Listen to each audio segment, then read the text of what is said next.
Boa noite, que a graça e a paz de Cristo Jesus esteja com todos vocês. Nós gostaríamos de convidá-lo para abrir a sua Bíblia em Apocalipse capítulo 5, do verso 1 ao 10, que diz assim: acompanhe aí mesmo, onde você está, com toda a reverência e todo o temor, a leitura da palavra de Deus, que nos diz assim: vi na mão direita daquele que estava sentado no trono, num livro escrito por dentro e por fora, de todo selado com 7 selos. Vi também um anjo forte, que proclamava em grande voz: quem é digno de abrir o livro e de lhe desatar os selos? Ora, nem no céu, nem sobre a terra, nem debaixo da terra, ninguém podia abrir o livro, nem mesmo olhar para ele. E eu chorava muito, porque ninguém foi achado digno de abrir o livro, nem mesmo de olhar para ele. Todavia, um dos anciãos me disse: não chores, eis que o leão da tribo de Judá, a raiz de Davi, venceu para abrir o livro e os seus 7 selos. Então vi no meio do trono e dos 4 seres viventes e entre os anciãos, de pé, um cordeiro. Como tendo sido morto, ele tinha 7 chifres, bem como 7 olhos, que são 7 Espíritos de Deus enviados por toda a terra. Veio, pois, e tomou o livro da mão direita daquele que estava sentado no trono. E quando tomou o livro, os 4 seres viventes e os 24 anciãos prostraram-se diante do cordeiro, tendo cada um deles uma harpa e taças de ouro cheias de incenso, que são as orações dos santos. E entoavam um novo cântico, dizendo: digno és de tomar o livro e de abrir-lhe os selos, porque foste morto e com o teu sangue compraste para Deus os que procedem de toda tribo, língua, povo e nação. E para o nosso Deus os constituíste reino e sacerdotes, e reinarão sobre a terra. Eu vou repetir os versos 9 e 10. E entoavam um novo cântico, dizendo: digno és de tomar o livro e de abrir-lhe os selos, porque foste morto e com o teu sangue compraste para Deus os que procedem de toda tribo, língua, povo e nação, e para o nosso Deus os constituíste reino e sacerdotes, e reinarão sobre a terra. Pois bem, eu gostaria de convidar a você para que juntos possamos orar ao nosso Deus neste momento.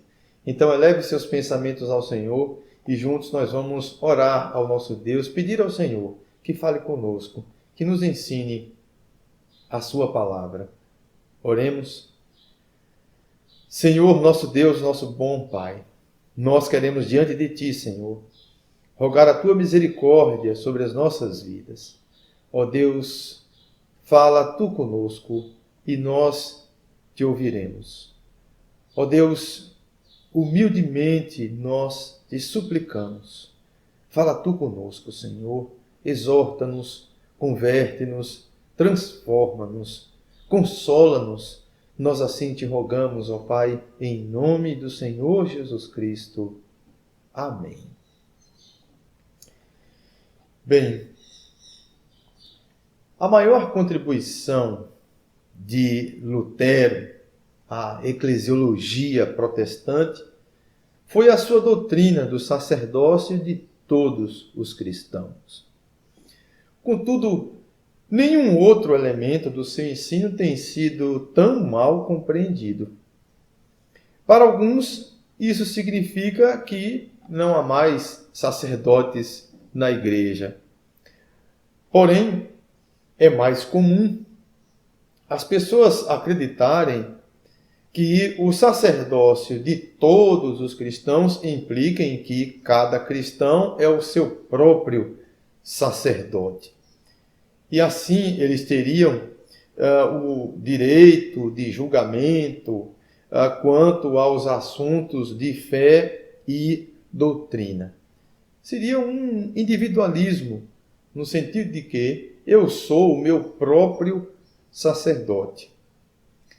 Bem, ambos os casos segundo Timothy George, constituem perversões da intenção original de Lutero. Porque, segundo Timothy George, a essência de sua doutrina pode ser expressa em uma única frase: todo cristão é sacerdote de alguém e somos todos sacerdotes uns dos outros. Na verdade, meus queridos, o sacerdócio de todos os crentes é uma doutrina muito clara nas Escrituras. O Antigo Testamento antecipou este ensinamento quando Deus disse ao povo no Sinai o seguinte: vós sereis para mim um reino de sacerdotes e uma nação santa. Isto está lá em Êxodo, capítulo 19, versículo 6. Já em Isaías 61, versículo 6, está escrito que em um tempo virá quando vocês serão chamados sacerdotes do Senhor, ministros do nosso Deus. O Novo Testamento aponta para uma realidade já cumprida.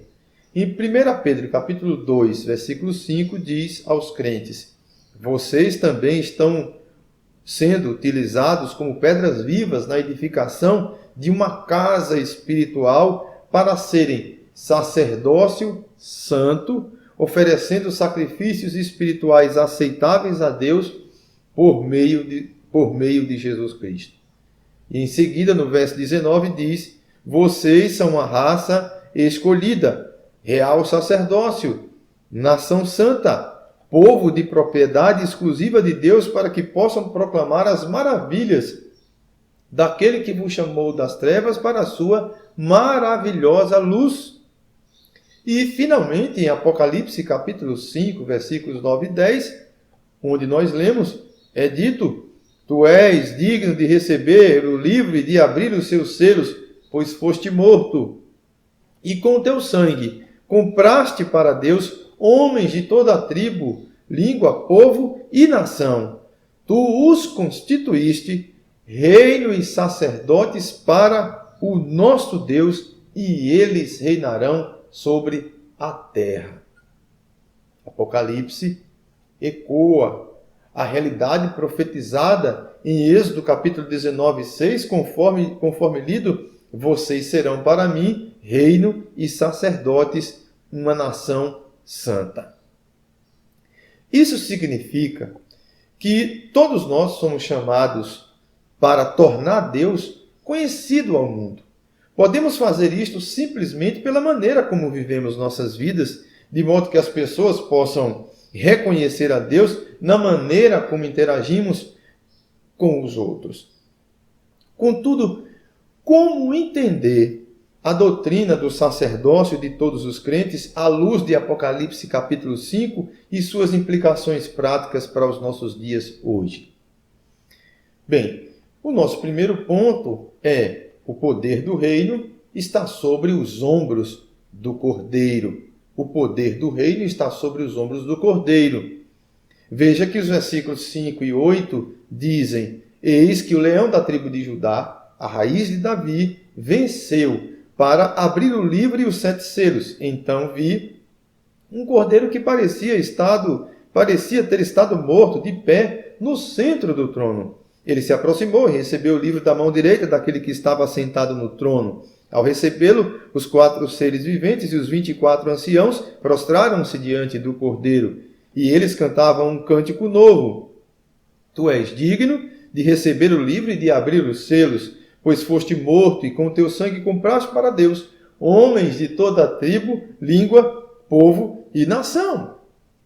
Bem, o leão era um emblema de força, majestade, coragem e ameaça, bem como um símbolo de excelência intelectual. Isto é, o rei ungido para reinar sobre todo o mundo, aliado a um outro símbolo fortíssimo que aparece no texto: o cordeiro oferecido, mas vivo, símbolo da eficácia da morte de Cristo. João vê o cordeiro com 7 chifres, 7 olhos, com as feridas da morte sacrificial. Mesmo assim, pronto para a ação e vitorioso, uma figura que representa coragem, força e poder. O cordeiro na Bíblia é um substituto. Sem que o seu sangue fosse derramado, não haveria redenção. Sem o sangue de Cristo, não há redenção para o cativeiro do pecado. Porém, sua morte sacrificial, que fora cumprida na história, trouxe redenção completa. Porém, olhando o texto a partir do Antigo Testamento, a citação de Isaías capítulo 61, versículo 6, é perfeitamente compreensível ao revelar Gerard Van Groningen que, abre aspas, o tema central de Isaías 61 é Sião, a Jerusalém gloriosa, restaurada, sua glória, alegria e o novo nome, o povo santo, o redimido do Senhor, seu foco, o povo do pacto restaurado e renovado, ao qual se juntam pessoas de várias nações, diz ele. Para tanto, o Messias, o mediador do pacto, é apresentado como régio da casa de Davi, um rei, como também um sacerdote, trazendo o sacrifício de si mesmo numa expiação vicária, numa expiação substitutiva e como profeta, porque proclamará as boas novas. Um rei, sacerdote e profeta. O tríplice ofício de Cristo é descrito em Apocalipse capítulo 5. Contudo, numa perspectiva escatológica, ou seja, numa perspectiva que olha para as últimas coisas, conforme revelado em Apocalipse, Gerard Van Groningen ainda diz que Isaías, abre aspas, aponta para o ministério de Cristo em seu tríplice ofício. Yahvé é soberano. Ele reina absoluto sobre Israel, sobre os povos e nações e sobre o cosmos. E porque seu reino é todo-poderoso, universal e eterno, seu pacto nunca cessará nem falhará. O Messias, de fato, real, sacerdotal e profético, haverá de cumprir plenamente a sua obra. Perceba que há uma sintonia entre estes 3 maravilhosos textos falando a mesma coisa, de modo que vemos que em Apocalipse 5, o exato cumprimento de Isaías 61 e Êxodo 19, versículo 6. O propósito destaca o êxodo, a libertação de Israel do Egito, como um prelúdio para Israel ser declarado um reino e nação sob Yahvé. Isto é, uma nação escrava torna-se uma nação real, herdeira da terra prometida e representante de Yahvé no mundo para todos os povos e nações. No entanto, estes servos reais preparariam o ambiente em que o Messias prometido, Jesus Cristo, nosso Senhor, cumpriria a sua obra redentora, restauradora e consumadora nos tempos vindouros, fecha aspas. Portanto, aquele que foi prefigurado pelos profetas, sacerdotes e reis chegou na plenitude dos tempos. Quando ele anunciou: é chegado o reino de Deus sobre vós. Mateus 12, verso 28. Assim, o reino de Cristo está na terra, espiritualmente presente, onde o próprio Cristo é o templo, profeta, a palavra encarnada, nosso sacerdote, mediador entre um Deus santo e humanos pecadores. Ele é o nosso rei, reinando em glória nos céus. Cristo ainda é o sacrifício, ele mesmo é o nosso cordeiro pascal, sacrificado pelos nossos pecados, uma oferta inteiramente imaculada, única, sem culpa e prefigurada pela oferta de animais limpos no Antigo Testamento. Ou seja, um cordeiro que parecia ter estado morto, de pé no centro do trono. Os 24 anciãos prostraram-se diante do cordeiro e eles cantavam um cântico novo: foste morto e com teu sangue compraste para Deus homens de toda tribo, língua, povo e nação. Qual é a aplicação para as nossas vidas a partir desta primeira exposição?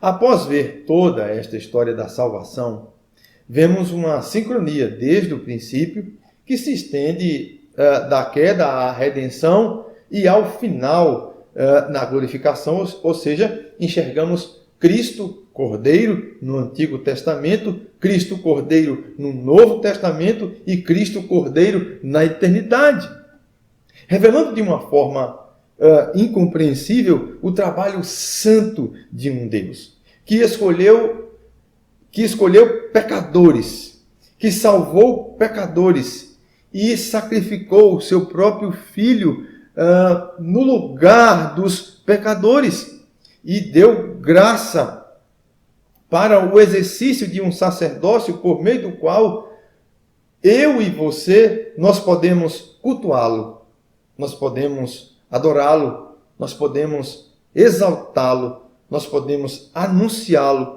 proclamá-lo e glorificá-lo para sempre, sem merecer nada disso. Nossa esperança está fundamentada nesta verdade. Não precisamos especular horas, datas, códigos do que Jesus fará na sua segunda vinda. O que tinha que ser feito, ele já fez de forma completa. Você não precisa temer tempos, você não precisa temer eras, você não precisa temer furacões, terremotos, você não precisa temer pandemias, a corrupção do mundo em seus valores éticos, morais e espirituais. Você não precisa temer o príncipe deste mundo já julgado. Você precisa cada vez mais lembrar-se que há outro dado entre os homens pelo qual importa que sejamos salvos. Você precisa lembrar-se que não há, melhor dizendo, não há nenhum outro nome dado entre os homens pelo qual importa que sejamos salvos, a não ser pelo nome e por Jesus Cristo, nosso Senhor, o Cordeiro de Deus.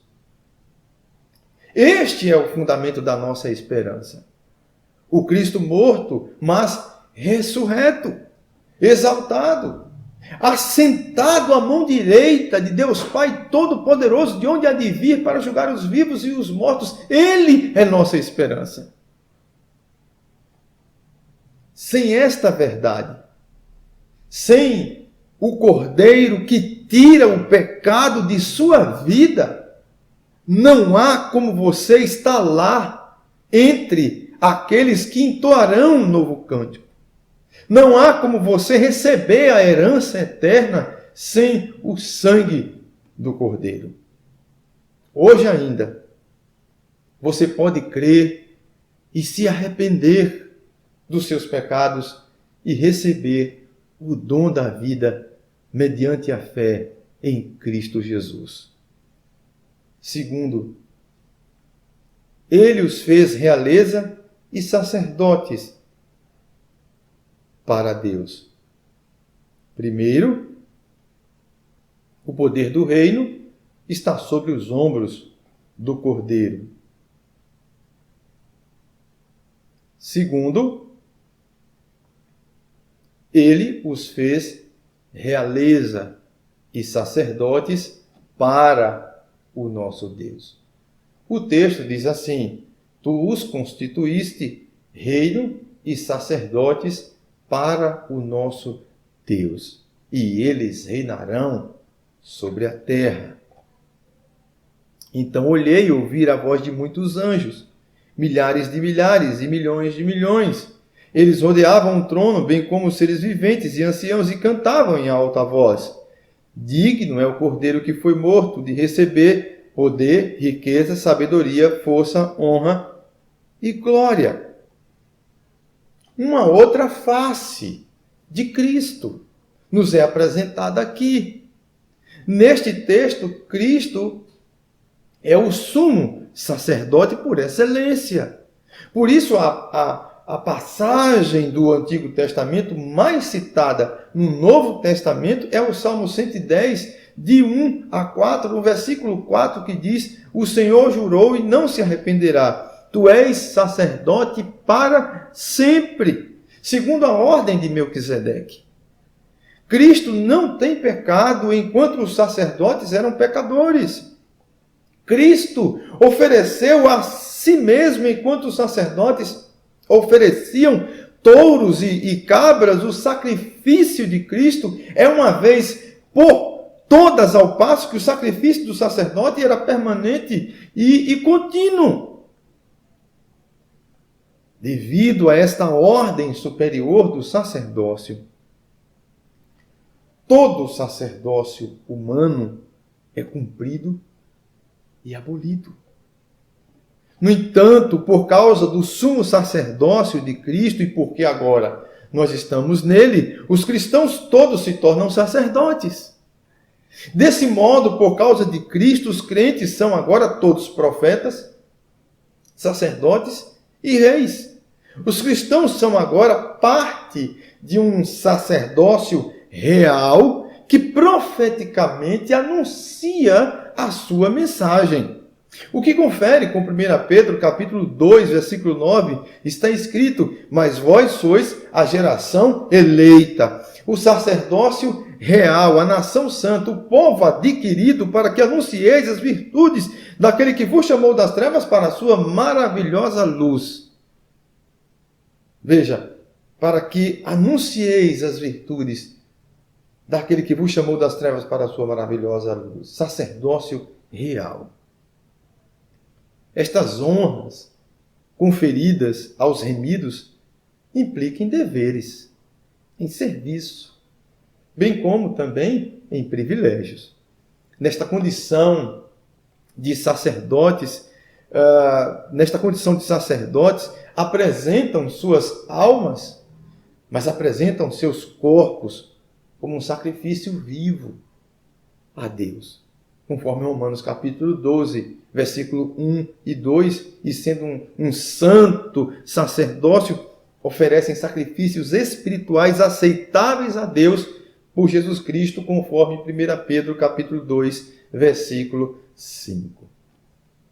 Por esta razão, também se confirma de forma exegética que seu reinado é já ainda não para o futuro, mas presente. Quando o texto afirma: eles reinarão sobre a terra, o que significa? Não apenas em um sentido espiritual, através da graça, reinando sobre o pecado e a corrupção, por vezes machucados sob ataques de Satanás, mas reinando neste milênio, entre a primeira e a segunda vinda no mundo, por meio da vitória que temos em Cristo e com Cristo na nova terra e no céu, onde habitará a justiça de forma plena e perfeita. Apocalipse capítulo 20, versículo 6, confirma isto, ao dizer: bem-aventurado e santo aquele que tem parte na primeira ressurreição, regeneração.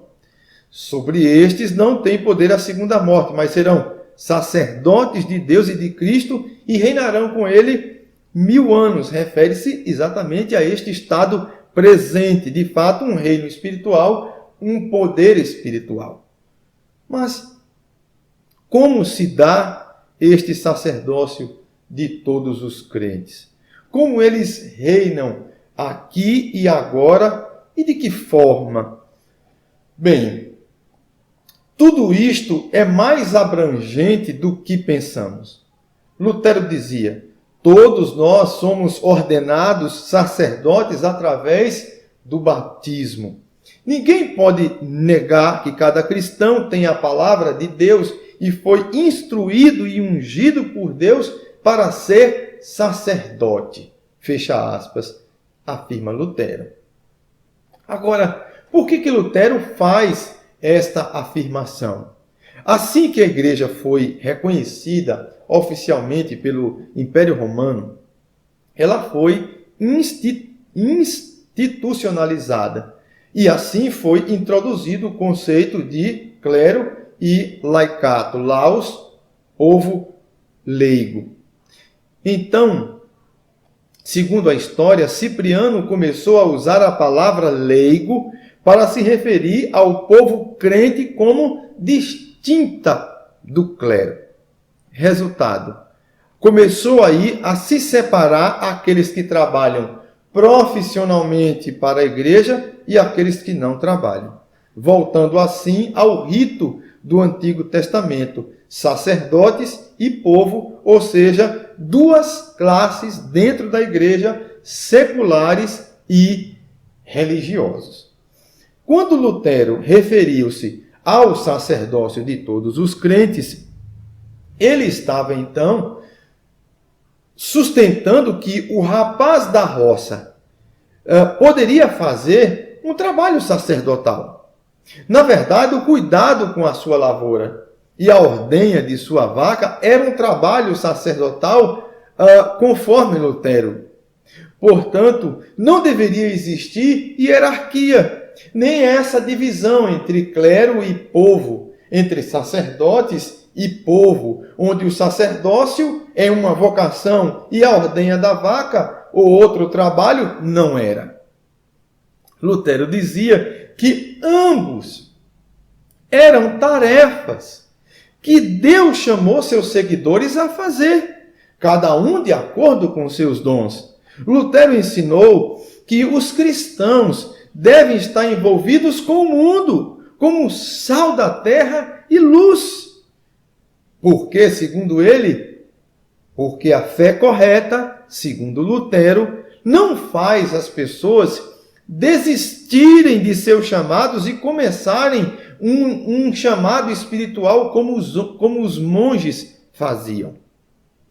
Mike Horton diz, abre aspas, cada cristão, qualquer que seja seu chamado, serve a Deus. E o chamado dessa pessoa, quer seja para fazer sapatos, praticar a advocacia, dedicar-se aos feridos, cuidar das crianças ou lavrar os campos, é um ministério para a comunidade no interesse de Deus.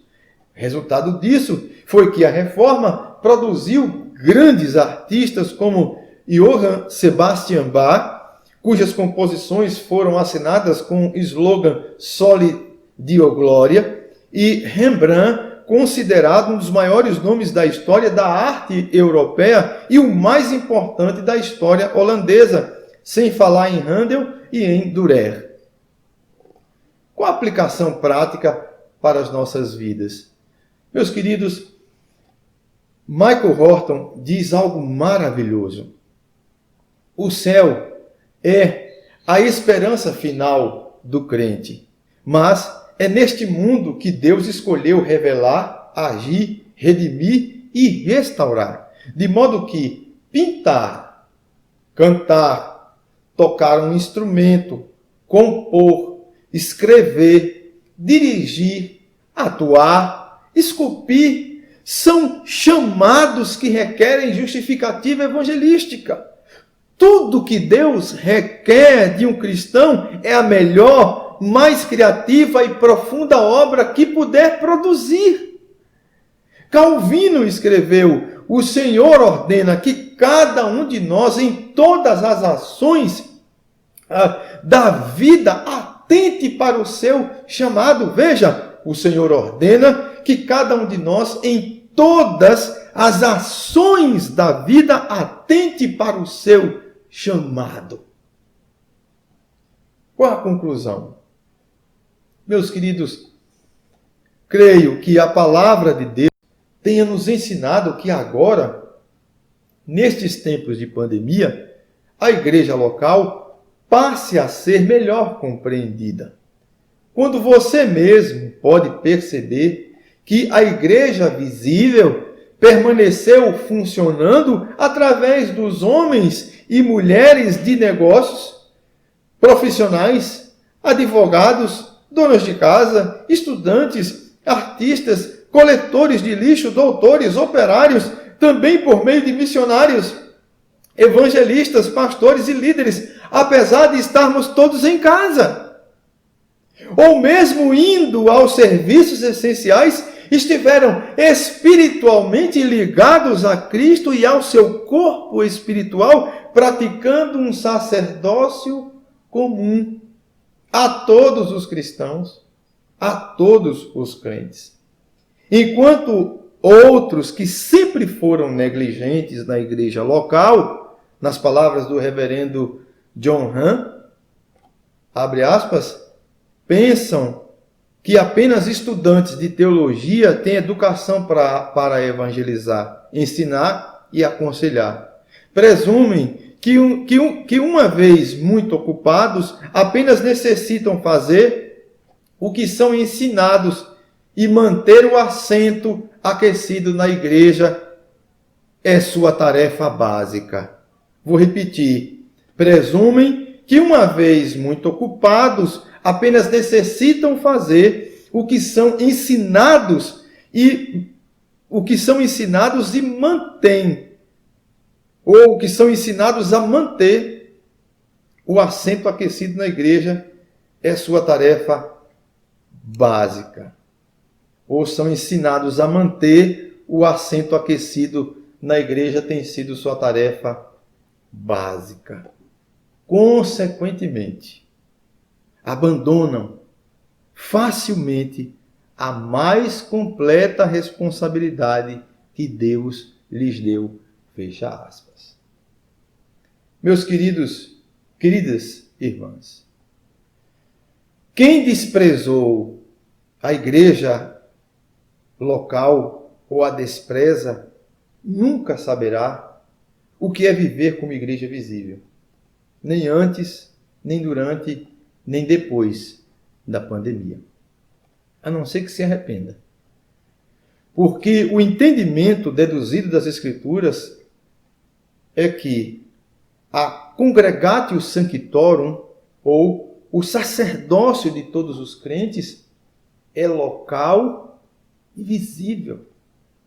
A congregação dos santos. É isto que esse termo em latim quer dizer. A congregação dos santos. O sacerdócio de todos os crentes é local e visível. A igreja visível é a fiel comunidade dos santos. É a legítima comunidade dos eleitos ligados a Cristo e constituídos sacerdotes por meio dele, pregando fielmente as Escrituras, ministrando os sacramentos, batismo e santa ceia conforme Cristo ordenou, além do exercício da disciplina eclesiástica e o fazer discípulos do Senhor Jesus Cristo. Amados, desprezar este chamado é o mesmo que desprezar a esperança da vinda do Rei e da vinda do reino eterno. Eu termino com Lutero, que disse assim: os batizados por regeneração e unção do Espírito Santo são consagrados para ser uma casa espiritual e um santo sacerdócio, para que através de todas as obras que são do homem cristão possam oferecer sacrifícios espirituais e proclamar o poder daquele que o chamou das trevas para a sua maravilhosa luz.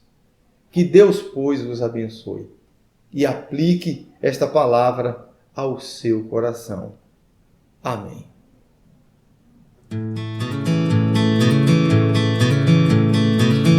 Castelo Forte é o nome.